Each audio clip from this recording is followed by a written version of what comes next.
ഈ അൾത്താരയിൽ നിന്ന് സാക്ഷ്യം പറയാനായിട്ട് എനിക്ക് അനുഗ്രഹം ലഭിച്ച മാതാവിന് ഒത്തിരി നന്ദി. എൻ്റെ പേര് ജയമോൾ കുര്യാക്കോസ്. ഞാൻ ആലപ്പുഴ ജില്ലയിലെ ചമ്പക്കുളത്തുനിന്ന് വരികയാണ്. ഞാനൊരു നേഴ്സാണ്. നേഴ്സിംഗ് കഴിഞ്ഞിട്ട് ഞാൻ OET പരീക്ഷയ്ക്ക് പഠിച്ച് എനിക്ക് പുറത്തോട്ട് വിദേശത്ത് പോയി ജോലി ചെയ്യണമെന്ന് ഭയങ്കരമായിട്ടൊരാഗ്രഹമുണ്ടായിരുന്നു. അപ്പോൾ അതിന് വേണ്ടിയിട്ട് ആദ്യമായിട്ട് ഞാൻ ഓഗസ്റ്റ് മാസം OET പരീക്ഷ എഴുതി.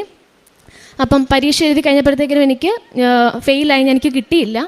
അതിനുശേഷം ഞാൻ കൃപാസനത്തിൽ വന്ന് സെപ്റ്റംബർ മാസം 9-ാം തീയതി 2023 ഞാൻ വന്ന് ഉടമ്പടി എടുത്ത് പ്രാർത്ഥിച്ചു. ഉടമ്പടി വസ്തുക്കൾ ഉപയോഗിച്ച് ഞാൻ OET പരീക്ഷ അറ്റൻഡ് ചെയ്ത് കഴിഞ്ഞപ്പം നോർമലി എല്ലാവർക്കും റീഡിങ്ങും ലിസണിങ്ങും മൊഡ്യൂൾ ടഫായിരിക്കും, റൈറ്റിംഗ് സ്പീക്കിംഗ് എളുപ്പമായിരിക്കും. എനിക്കും അതേപോലെ തന്നെ റൈറ്റിംഗ് സ്പീക്കിംഗ് എളുപ്പമായിരുന്നു, റീഡിങ്ങും ലിസണിങ്ങും ടഫായിരുന്നു. ഞാൻ മാതാവിനോട് പ്രാർത്ഥിച്ചു, മാതാവേ റീഡിങ്ങും ലിസണിങ്ങും എനിക്ക് ഭയങ്കര ടഫാണ്, അത് എനിക്ക് എങ്ങനെയെങ്കിലും തരണം. റൈറ്റിംഗ് സ്പീക്കിങ്ങും എനിക്ക് എന്തായാലും കിട്ടും, കുഴപ്പമില്ലായിരുന്നു, നല്ല എക്സാം ആയിരുന്നു. അപ്പം ഞാൻ എൻ്റെ സ്വന്തം കഴിവിൽ ഞാൻ വിചാരിച്ചു അതെനിക്ക് കിട്ടുമെന്ന് ഞാൻ പ്രതീക്ഷിച്ചു. അപ്പോൾ ആ ടഫായിട്ടുള്ളതിന് വേണ്ടിയിട്ട് ഞാൻ പ്രാർത്ഥിച്ചു തുടങ്ങി. എൻ്റെ റിസൾട്ട് വന്നപ്പം ടഫായിട്ടുണ്ടായിരുന്നത് രണ്ടും എനിക്ക് ലഭിച്ചു. ഞാൻ കിട്ടുമെന്ന് പ്രതീക്ഷിച്ചിരുന്ന റൈറ്റിങ്ങും സ്പീക്കിങ്ങും എനിക്ക് നഷ്ടപ്പെട്ടു. എനിക്ക് ക്ലബിംഗ് സ്കോർ ഉണ്ടായിരുന്നു. അപ്പോൾ അത് കഴിഞ്ഞിട്ട് ഞാൻ മാതാവിനെ പ്രാർത്ഥിച്ചു. അപ്പോൾ എനിക്ക് ടഫായിട്ടുള്ള രണ്ടെണ്ണം കിട്ടിക്കഴിഞ്ഞപ്പോൾ ഞാൻ ഓർത്ത് ചിലപ്പോൾ ഒന്നും കൂടെ എഴുതാൻ വേണ്ടിയിട്ടായിരിക്കും.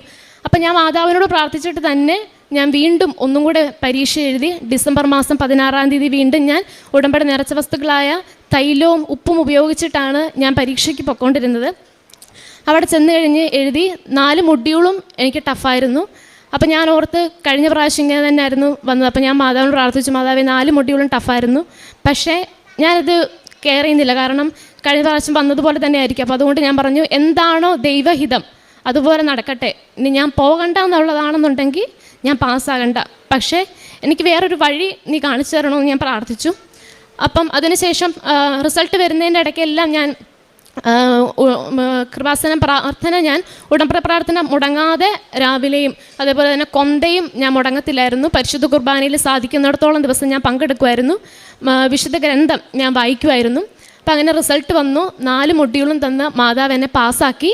അപ്പം അത് കഴിഞ്ഞിട്ട് ജാനുവരി മാസത്തിലായിരുന്നു, 2024 ജാനുവരിയിലായിരുന്നു റിസൾട്ട് വന്നത്.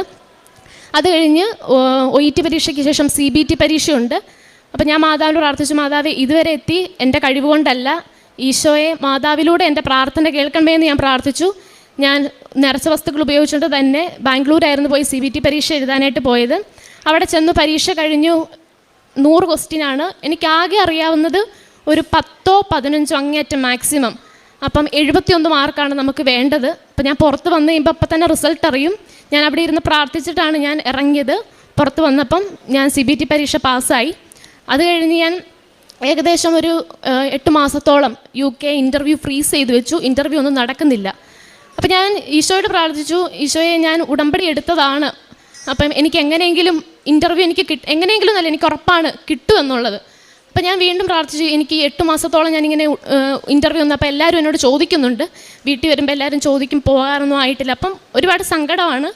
അപ്പം ഞാൻ പ്രാർത്ഥിച്ചു, ഈശോ എങ്ങനെയെങ്കിലും എനിക്ക് കിട്ടണേ. അപ്പം ഇൻ്റർവ്യൂ ഫ്രീസ് ചെയ്ത് വെച്ചിരിക്കുന്ന സമയത്ത് ഞാൻ നേർച്ച വസ്തുക്കൾ ഉപയോഗിച്ച് എല്ലാ ദിവസവും ഞാൻ തൈലം നെറ്റിയിൽ പുരട്ടുമായിരുന്നു. ഞാൻ പ്രാർത്ഥിച്ചു. അങ്ങനെ എനിക്ക് ഇൻ്റർവ്യൂ ലഭിച്ചു. ഇൻ്റർവ്യൂ ഒന്നും നടക്കാതിരുന്ന സമയത്ത് തന്നെ എനിക്ക് ഇൻ്റർവ്യൂ ലഭിച്ചു. ആദ്യ ഇൻ്റർവ്യൂ തന്നെ എനിക്ക് പാസ്സായി. അതിനുശേഷം വീണ്ടും ഞാൻ ബാക്കി പ്രോസസ്സിങ്ങിൻ്റെയൊക്കെ സമയം വന്നപ്പം PCCക്ക് അപ്ലൈ ചെയ്യാൻ വേണ്ടിയിട്ട് ഞാൻ ചെന്നു. അവിടെ ചെന്ന് കഴിഞ്ഞപ്പോൾ പറഞ്ഞു, ഈ പാസ്പോർട്ട് വെച്ച് ട്രാവൽ ചെയ്യാനായിട്ട് പറ്റത്തില്ല, ഡാമേജ് ആണ് പാസ്പോർട്ട്. അപ്പോൾ ഞാൻ അവിടെ ഇരുന്ന് കരഞ്ഞു. അപ്പോൾ ഞാൻ ഓർത്ത്, കാരണം OET പരീക്ഷ, CBT പരീക്ഷ, അത് കഴിഞ്ഞിട്ടുള്ള ബാക്കി പ്രോസസ്സിങ് എല്ലാം ഞാൻ അറ്റൻഡ് ചെയ്തത് ആ പാസ്പോർട്ട് നമ്പർ വെച്ചിട്ടാണ്. അപ്പം അവർ പറഞ്ഞു, നിങ്ങൾ ഏജൻസിയിൽ വിളിച്ച് ചോദിക്കുക എങ്ങനെയാണ്, ഇനിയിപ്പോൾ പുതിയ പാസ്പോർട്ട് എടുത്തു കഴിഞ്ഞാൽ നമ്പർ മാറിപ്പോകും, അത് ഇഷ്യൂ ആകും. അപ്പം ഞാൻ പാസ്പോർട്ട് ഓഫീസിൻ്റെ അടുത്തൊരു പള്ളി ഉണ്ടായിരുന്നു. ഞാൻ അവിടെ പോയിരുന്ന് കരഞ്ഞ് മാതാവിനോട് പ്രാർത്ഥിച്ചു. ഈശോയോട് പറഞ്ഞു, ഇപ്പോഴും ഞാൻ വിശ്വസിക്കുന്നു, ഞാൻ പോകണ്ട എന്നുള്ളതാണെന്നുണ്ടെങ്കിൽ ഞാൻ പോകണ്ട, പക്ഷേ എനിക്ക് വേറൊരു വഴി നീ കാണിച്ചു തരണമെന്ന് പ്രാർത്ഥിച്ചു. അതിനുശേഷം ഒരു 12:45 ആയപ്പോൾ അവർ ഏജൻസിയിൽ നിന്ന് വിളിച്ചിട്ട് പറഞ്ഞു, കുഴപ്പമില്ല, പുതിയ പാസ്പോർട്ട് എടുത്തോളൂ, നമുക്ക് അപ്ഡേറ്റ് ചെയ്യാനായിട്ട് ഓപ്ഷൻ ഉണ്ട്. ഞാൻ തിരിച്ചു വന്നു, പാസ്പോർട്ടിന് വേണ്ടിയിട്ട് അപ്ലൈ ചെയ്തു. അപ്പം ബാക്കി എല്ലാവരും അയച്ചു കൊടുക്കണം. അപ്പോൾ എൻ്റെ മാത്രം ഡിലേ ആകുമല്ലോ, പുതിയ പാസ്പോർട്ട് ഇനി എടുത്ത് വരണം. അപ്പം ഞാൻ മാതാവിനോട് ഒത്തിരി ഞാൻ കരഞ്ഞു പ്രാർത്ഥിച്ചു. ഞാനപ്പം ഉടമ്പടി തൈലം ഞാൻ നെറ്റിയിൽ പുരട്ടി. അപ്പോൾ പിറ്റേ ദിവസം ബുധനാഴ്ച ചൊവ്വാഴ്ചയായിരുന്നു PCCക്ക് അപ്ലൈ ചെയ്യാൻ വേണ്ടി ചെന്നപ്പോഴായിരുന്നു ഈ സംഭവം നടന്നത്. പിറ്റേ ദിവസം ബുധനാഴ്ച ഞാൻ വീണ്ടും ഞാൻ അപ്പോയിൻമെൻറ്റ് എടുത്തു, ഞാൻ പുതിയ പാസ്പോർട്ടിന് അപ്ലൈ ചെയ്യാൻ വേണ്ടിയിട്ട്.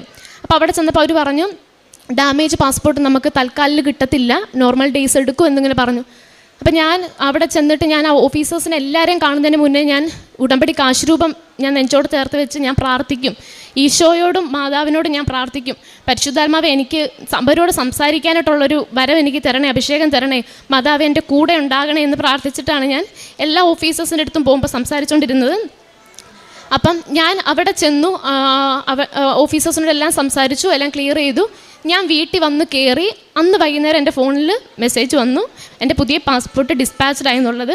പിറ്റേ ദിവസം, അതായത് ഒരു ദിവസം കൊണ്ട് എൻ്റെ പാസ്പോർട്ട് എനിക്ക് വീട്ടിൽ കിട്ടി. പിറ്റേ ദിവസം ഉച്ചയൊക്കെ ആയപ്പോഴത്തേക്കിനും എൻ്റെ പുതിയ പാസ്പോർട്ട് എനിക്ക് വീട്ടിൽ കിട്ടി. അതുമായിട്ട് ഞാൻ PCCക്ക് അപ്ലൈ ചെയ്തു. പിന്നീടുള്ള കാര്യങ്ങളിൽ പിന്നെ വിസ കിട്ടി. വിസ എനിക്ക് UK വിസ എനിക്ക് 3 ദിവസം കൊണ്ട് തന്നു മാതാവ്. വിസ വന്നു കഴിഞ്ഞിട്ടും വീണ്ടും തടസ്സങ്ങളായിരുന്നു. അപ്പോൾ ആ തടസ്സങ്ങളെല്ലാം ഞാൻ എന്ത് തടസ്സം വന്നാലും ഉടനെ ഞാൻ മുട്ടുകുത്തി ഈശോയുടെ അടുത്ത് നിന്ന് പ്രാർത്ഥിക്കും, ഈശോയെ നിൻ്റെ മുമ്പിലല്ലാതെ വേറൊരിടത്തും ഞാൻ മുട്ടുകുത്തി പ്രാർത്ഥിച്ചിട്ടില്ല, എൻ്റെ പ്രാർത്ഥനയ്ക്ക് ഉത്തരം തരാൻ നിനക്ക് മാത്രമേ പറ്റത്തുള്ളൂ. അപ്പോൾ ഞാൻ പ്രാർത്ഥിച്ചു. വിസയ്ക്ക് വന്നതിന് ശേഷവും തടസ്സങ്ങളുണ്ടായിരുന്നു.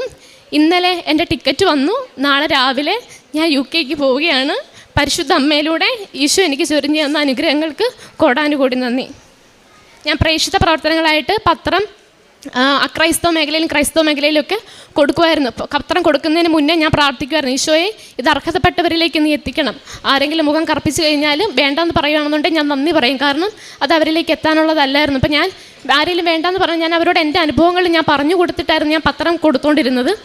കാരുണ്യ പ്രവർത്തികളായിട്ട് ഞാൻ പൊതിച്ചോറ് കൊടുക്കുമായിരുന്നു, പിന്നെ രോഗികളെ സന്ദർശിച്ച് എന്തെങ്കിലും സഹായം ചെയ്യുമായിരുന്നു. ആധ്യാത്മികമായിട്ട് ഞാൻ മറ്റുള്ളവർക്ക് വേണ്ടിയിട്ട് പ്രാർത്ഥിക്കാനായിട്ട് തുടങ്ങി.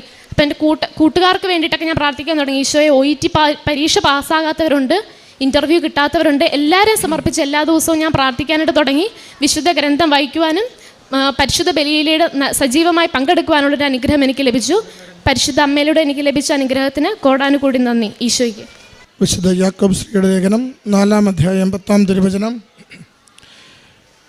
കർത്താവിൻ്റെ സന്നിധിയിൽ താഴ്മയുള്ളവരായിരിക്കുവിൻ, അവിടുന്ന് നിങ്ങളെ ഉയർത്തും.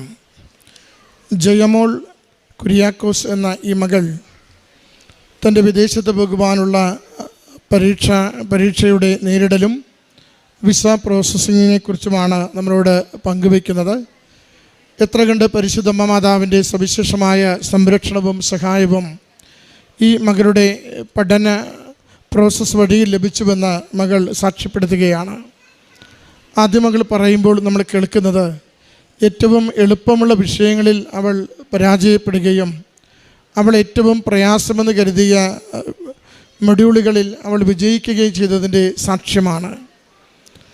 തനിക്ക് തന്നെ കോൺഫിഡൻസ് ഉണ്ടായിരുന്ന, ദൈവത്തിൻ്റെ സഹായം ആവശ്യമില്ലെന്ന് താൻ തന്നെ ഉറച്ചു വിശ്വസിച്ചിരുന്ന 2 മൊഡ്യൂളുകൾ കഴിവിൽ ആശ്രയിച്ച് എഴുതുമ്പോൾ അത് വല്ലാതെ പരാജയപ്പെട്ടു പോകുന്നതും തനിക്ക് ഒരു കാരണവശാലും കിട്ടുവാൻ സാധ്യതയില്ല, വീണ്ടും വീണ്ടും എഴുതേണ്ടി വരുമെന്ന് സ്വയം ചിന്തിച്ചുകൊണ്ട് അമ്മ മാതാവിൽ പൂർണ്ണമായി സമർപ്പിച്ച് ശരണപ്പെട്ട് കണ്ണീരൊഴുക്കി പ്രാർത്ഥിച്ച് അവൾ എഴുതിയ 2 മൊഡ്യൂളുകൾ അത്ഭുതകരമായ ആദ്യ അവസരത്തിൽ തന്നെ അമ്മ മാതാവ് അവൾക്ക് നൽകുകയും ചെയ്യുന്നതിനെയാണ് മകൾ സാക്ഷ്യപ്പെടുത്തുന്നത്. നമ്മുടെ മുമ്പിൽ എപ്പോഴും ഉടമ്പടി ജീവിതത്തിലേക്ക് പ്രവേശിക്കുമ്പോൾ ജോസഫ് അച്ഛൻ പറയുന്ന ഒരു പ്രത്യേക സന്ദേശമാണത്. മെറിറ്റിലല്ല, ഗ്രേസിലാണ് ജീവിതത്തെ ഉറപ്പിക്കേണ്ടത്.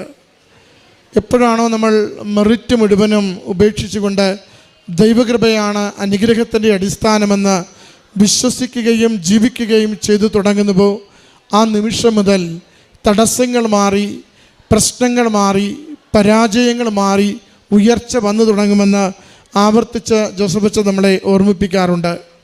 മകളുടെ OET പരീക്ഷയുടെ മേഖലയിലും മകൾക്ക് ലഭിച്ച പരീക്ഷകൾ 2ഉം പിന്നീട് ജയിച്ചു വരുന്നതും മകൾ പറയുന്നുണ്ട്. അതിൻ്റെ അമ്മ മാതാവിൽ പൂർണ്ണമായി സമർപ്പിച്ച് അമ്മയിലൂടെ ദൈവിക സംരക്ഷണയിൽ വിജയിക്കുവാൻ വേണ്ടി ആഗ്രഹിക്കുമ്പോൾ അവൾക്ക് ലഭിക്കുന്ന അനുഗ്രഹമാണെന്ന്. രണ്ടാമത് വിസ പ്രോസസ്സ് നടക്കുമ്പോഴാണ് വിസയുടെ കാലാവധി, പാസ്പോർട്ടിൻ്റെ കാലാവധി തീരുന്ന പ്രശ്നം വരുന്നത്. പാസ്പോർട്ട് ഡാമേജായി അത് മാറ്റേണ്ടി വരുന്ന പ്രശ്നം വരുന്നത്.